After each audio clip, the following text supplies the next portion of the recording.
दिया ये देख, मैंने आटा गूंद दिया है। अब मैं जरा हॉल की सफाई कर दूं, तू बाकी काम देख लेगी ना? हाँ माँ जी, आप चिंता मत करो, मैं सब कर लूंगी। वैसे नीतू दीदी कब तक आएंगी? पता नहीं, कह रही थी दामाद जी के ऑफिस से आते ही निकल जाएगी, तो मानकर चल कि वही रात में 8-9 बजे तक तो आ ही जाएगी। अच्छा, तो मतलब जीजा जी भी दीदी के साथ आ रहे हैं? नहीं, मैंने पूछा तो कह रही थी कि उन्हें छुट्टी नहीं मिली। वैसे मम्मी जी, नीतू दीदी के हस्बैंड कैसे आदमी है? बस ठीक ही है। अब तू खा मेरी कसम, नीतू से कुछ नहीं कहेगी। हाँ मम्मी जी, नहीं कहूंगी। अरे थोड़े लालची और कंजूस किस्म के हैं, बाकी कोई दिक्कत नहीं है। वैसे नीतू को प्यार करते हैं, उसका ख्याल भी रखते हैं, पर कंजूसी करते हैं बहुत। अब तू खा मेरी कसम कि तू नीतू से इस बारे में जिक्र भी नहीं करेगी। हाँ मम्मी जी, नहीं करूंगी। इस तरह अपनी बहू दिया को कसम देकर कमला निश्चिंत हो गई और वापस अपने कामों में लग गई। कमला के 2 बच्चे थे, बड़ी बेटी नीतू और छोटा बेटा पार्थ। नीतू शादी करके ससुराल जा चुकी थी और पार्थ की शादी दिया से अभी कुछ महीने पहले ही हुई थी। फिर थोड़ी देर बाद, अरे दिया सुन ना, जरा ये कपड़ों की बाल्टी मेरे साथ छत पर ले चल, बहुत भारी है, मुझसे तो नहीं उठाई जाएगी। हाँ मम्मी जी, आप फिक्र मत करो, मैं चलती हूँ ना आपके साथ। अरे अब बुढ़ापा आ गया है, वरना पहले तो मैं ऐसी 2-2 बाल्टियां छत पर यूं ही ले जाती थी। अब तो लगता है जैसे मेरी पीठ भी झुकने लगी है।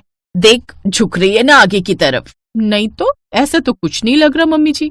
झूठ बोल रही है, तू खा मेरी कसम कि मेरी पीठ नहीं झुक रही है। अरे इसमें कसम खाने वाली कौन सी बात है मम्मी जी, चलिए छत पर चले। इसे कमला का तकिया कलाम कहिए या फिर बुरी आदत, उसे किसी पर भी जल्दी भरोसा नहीं होता था, तो वो हर छोटी बड़ी बात पर सबको अपनी कसम ही खिलाती रहती थी। उधर छत पर, तू उधर से चादर डाल दे, मैं इधर से कपड़े डालती हूँ। अरे नरेंद्र काका, कैसे हो?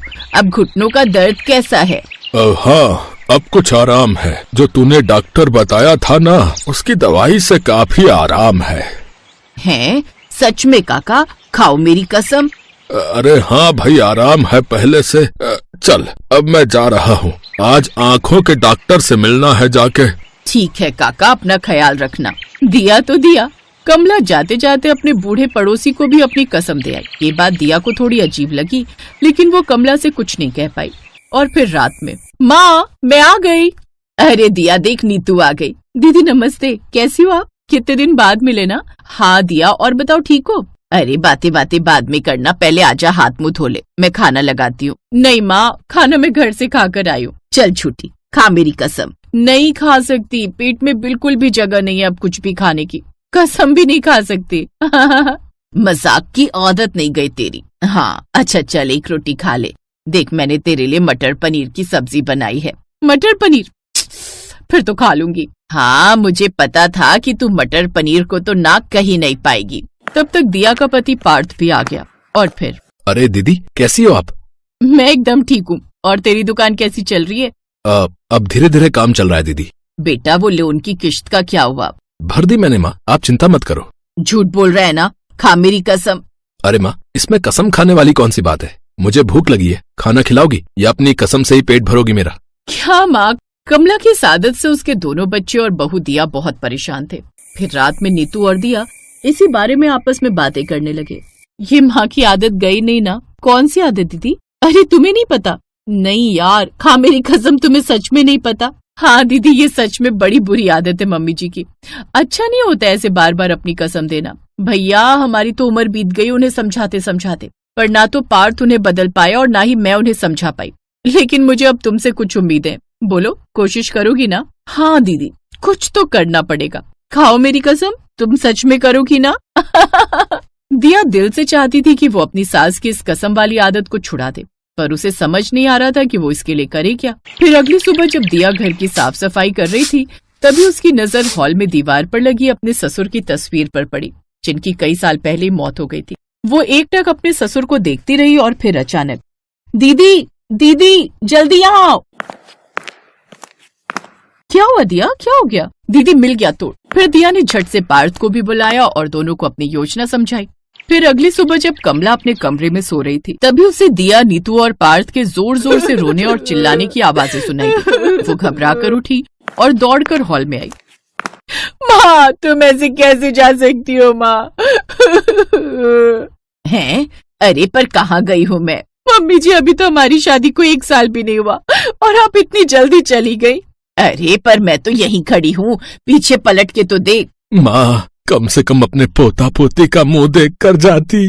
दिया माँ बनने वाली है माँ, और आप बिना इस खुशी को जाने बिना ही स्वर्ग सिधार गई माँ। हैं? सच में दिया तू माँ बनने वाली है? खा मेरी कसम, ये पार्थ सच बोल रहा है ना? खाओ मेरी कसम, खाओ मेरी कसम। बोलते बोलते खुद मौत ही आपको खा गई मम्मी जी। मैं कहती थी ना आपसे कि मत खिलाओ बार बार सबको अपनी कसम। देखो ना जाने किसने आपकी झूठी कसम खा ली और आप चली गई। तभी कमला की नजर सामने की दीवार पर पड़ी, जहां उसके पति की तस्वीर के साथ उसकी भी तस्वीर टंगी हुई थी और उस पर हार चढ़ा हुआ था। हे भगवान, ये क्या किया तूने? मैं तो मर गई, मेरे बच्चे अनाथ हो गए। हाय, मुझसे बहुत बड़ी गलती हो गई। मैं हर वक्त सबको अपनी कसम खिलवाती रहती थी और जाने कौन नासपिटा मेरी झूठी कसम खा गया। अब मैं क्या करूं? पार्थ देख बेटा, मैं जिंदा हूँ, मरी नहीं हूँ। नीतू, दिया, जरा सुनो तो। कमला के बार बार कहने पर भी किसी ने उसे देखा तक नहीं। घबराई हुई कमला पड़ोसियों के घर जाने के लिए दरवाजे की तरफ भागी। नहीं, एक काम करती हूँ, छत पर जाती हूँ, वहाँ जरूर नरेंद्र काका बैठे होंगे, वो तो मुझे देख ही लेंगे। कमला भागकर छत पर गई।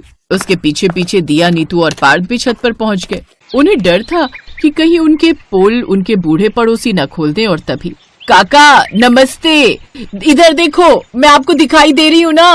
काका, ओ काका, देखो ना मेरी तरफ, इधर। बार बार कोशिश करने के बाद भी काका ने उसकी तरफ एक बार भी नहीं देखा।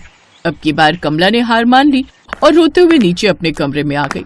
और उधर छत पर दरवाजा तो मैंने लॉक कर दिया था, पर ये नरेंद्र अंकल ने माँ को देखा क्यों नहीं? नीतू, दिया और पार्थ अभी ये सब सोच ही रहे थे कि तभी नरेंद्र काका धीरे से बोले, हे भगवान, एक तो कुछ दिखाई नहीं दे रहा है, ऊपर से मेरी कान की मशीन भी पता नहीं मैंने कहाँ रख दी, कुछ सुनाई भी नहीं दे रहा। नरेंद्र काका की बात सुनकर वो तीनों हंसने लगे और आकर कमला के कमरे में बैठ गए, जहाँ कमला गुमसुम बैठी थी। उसे अपने मरने का बहुत दुख था। मैंने कितनी बार समझाया माँ को कि मत खिलाओ कसम अपनी बार बार, पर वो कहाँ मानती थी मेरी बात। हर बार कहती थी खाओ मेरी कसम, खाओ मेरी कसम, और देखो वही कसम आज हमारी माँ को खा गई। कहते हैं सच्ची भक्ति में बहुत शक्ति होती है। हम तीनों भगवान से प्रार्थना करते हैं कि हमारी मम्मी जी को हमें वापस कर दें। हो सकता है कोई चमत्कार ही हो जाए। इसके बाद वो तीनों उठे और जाकर भोले भंडारी की मूर्ति के पास हाथ जोड़कर कमला को वापस भेजने की प्रार्थना करने लगे। लेकिन कमला वहीं उदास बैठी रही। वो जानती थी कि मरने वाले कभी लौट कर नहीं आते। और तभी, अरे मम्मी जी आप! अरे माँ, आप वापस आ गई? माँ, ये तो कमाल हो गया, आप वापस आ गई सच में। मैं तुम तीनों को दिखाई दे रही हूँ क्या? झूठ तो नहीं बोल रहे हो ना तुम सब? खाओ मेरी नहीं, अब कोई कसम नहीं खिलाऊंगी भैया। कमला की बात सुनकर सभी हंसते हंसते लोटपोट हो गए। लेकिन उन्हें इस बात का सुकून था कि अब उनकी माँ ने अपनी कसम खिलवाने से तौबा कर ली थी।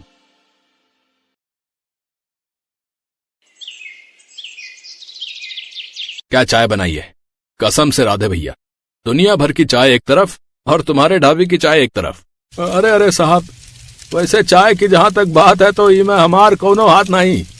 हम तो सारा दिन बस ही पकौड़े तलते रहते हैं, और चाय की पूरी जिम्मेदारी जो है वो हमारी बिटिया चंद्रा ने संभाल रखी है।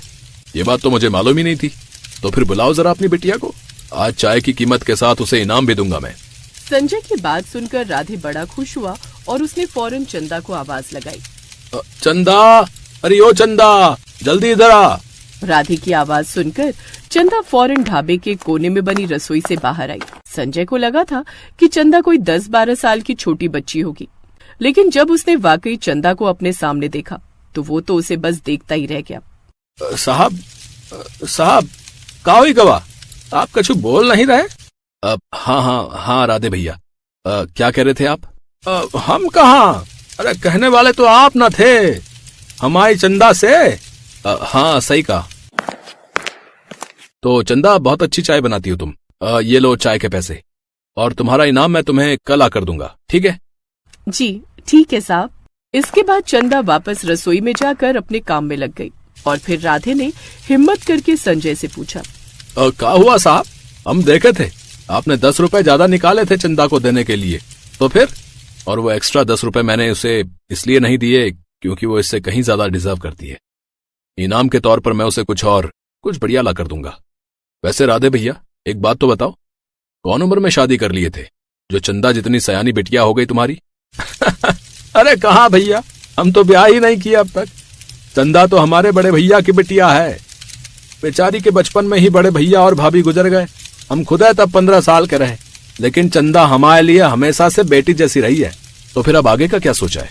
तुम कभी शादी नहीं करोगे क्या? करनी तो है साहब, पर पहले चंदा के हाथ पीले करने हैं, उसके बाद ही सोचेंगे अपने बारे में। तो फिर कोई लड़का है नजर में? नहीं साहब, रिश्ते तो कई देखे, लेकिन सबन को भारी भरकम दहेज चाहिए, और ये भी तो कम जिद्दी ना है। हम कब से कह रहे हैं ये ढाबा बेचकर चुकाए देते हैं ये के दहेज के पैसे, लेकिन ना, ये लड़की मानने को तैयार ही नहीं है। वो सही सोच रही है।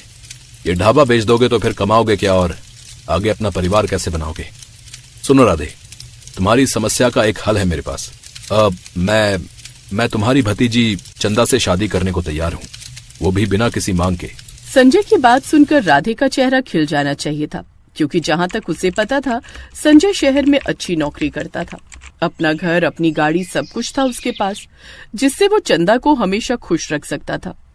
लेकिन इस सब के अलावा भी राधे को कुछ मालूम था, जिसके बारे में सोचकर वो संजय के सामने हाथ जोड़ते हुए बोला, ये क्या बात कर रहे हैं साहब? आप तो पहले से शादीशुदा हैं। आप ही बताए रहे हमका पिछले हफ्ते कि 1 साल पहले आपकी शादी हुई रही। हाँ, मानसी, यह नाम रहा ना आपकी पत्नी का? बस अब तुम्हें क्या बताऊं राधे भैया, अमीर बाप की एकदम बिगड़ी हुई औलाद थी वो। मैं चाहे जितना भी कमा लूं उसके लिए कम ही पड़ता था। सिर्फ 1 साल में ही ये हालत हो गई कि घर जाने का जी ही नहीं करता था मेरा। हर वक्त मुझसे लड़ती रहती थी।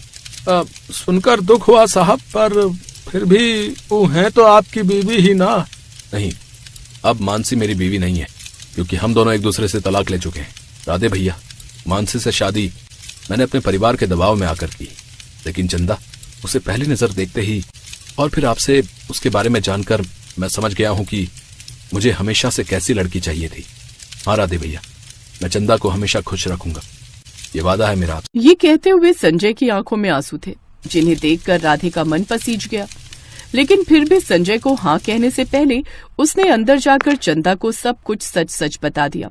और फिर जब चंदा ने भी इस रिश्ते के लिए हाँ कह दिया, तो ठीक 1 हफ्ते बाद एक मंदिर में सीधे साधे तरीके से संजय और चंदा की शादी हो गई। और फिर संजय चंदा को लेकर शहर आ गया। हम यहाँ रहेंगे, पर चाचा तो बता रहे थे कि शहर में आपका बड़ा घर है, जहाँ आपके माता पिता भी आपके साथ रहते हैं। हाँ, वो सब कुछ है, लेकिन मैं अभी तुम्हें वहां नहीं ले जा सकता चंदा। मानसी से शादी और फिर तलाक के बाद मेरे माता पिता को थोड़ा वक्त लगेगा तुम्हें अपनाने में, और फिर तुम एक गरीब परिवार से हो तो मुझे भी थोड़ा वक्त लगेगा उन्हें समझाने में।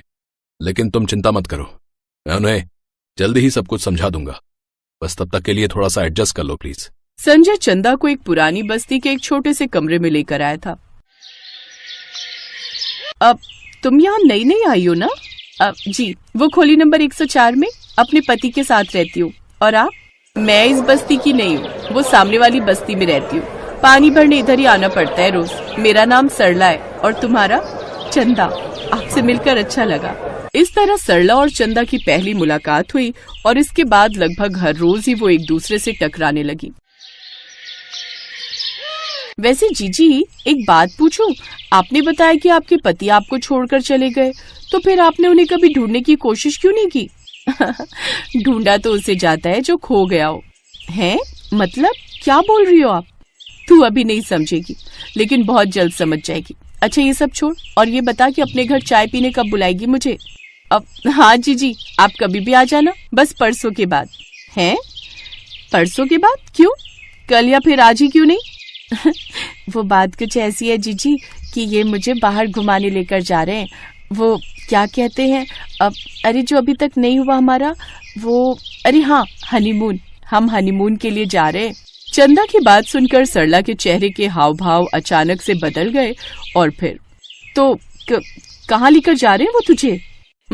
अभी तक बताया तो नहीं, वहाँ पहुँचकर ही पता चलेगा मुझे। चलो जीजी, अब चलती हूँ, घर जाकर सामान भी बांधना है। अब चंदा मेरी बात सुन, तू उसके साथ कहीं मत जा। ये क्या बोल रही हो जीजी? वो मेरे पति हैं और मैं भला क्यों न जाऊं उनके साथ? वो तुझे धोखे से यहाँ लाया है और तेरे साथ बहुत गलत करने वाला है। बस जीजी बस, आपका पति आपको छोड़ गया इसका मतलब ये नहीं कि आप सबके पतियों पर उंगली उठाती फिरो। अरे भगवान को साक्षी मानकर 7 फेरे लिए हैं हमने, तो फिर धोखा कैसा? चंदा तू समझ नहीं रही है। मैं सब समझ गई। तुम मुझसे जलती हो जीजी, अपना घर तो संभाल नहीं सकी, अब मेरा घर तोड़ना चाहती हो। चली जाओ और आज के बाद अपनी शक्ल भी मत दिखाना मुझे। ये कहकर चंदा वहां से चली गई और पीछे से सरला ने भी उसे रोकने की कोशिश नहीं की। लेकिन घर पहुंचते ही चंदा ने कुछ ऐसा देखा जिसे देखकर उसके होश उड़ गए। चंदा के घर के बाहर सरला करीब 10 औरतों के साथ खड़ी थी, जो गुस्से से चीख चीख कर चंदा के पति संजय को गालियां दे रही थी। अरे अरे, ये क्या तरीका है? कौन है आप लोग? ओ, तुम लेकर आई हो इन्हें? वैसे नहीं तो ऐसे। गलती मेरी ही है जो बिना जाने परखे तुम्हें अपनी सहेली बना लिया। देखो तुम फौरन चली जाओ यहाँ से, वरना मैं क्या कर बैठूंगी मुझे नहीं पता। कुछ नहीं कर पाएगी तू, जैसे हम सब कुछ नहीं कर पाई।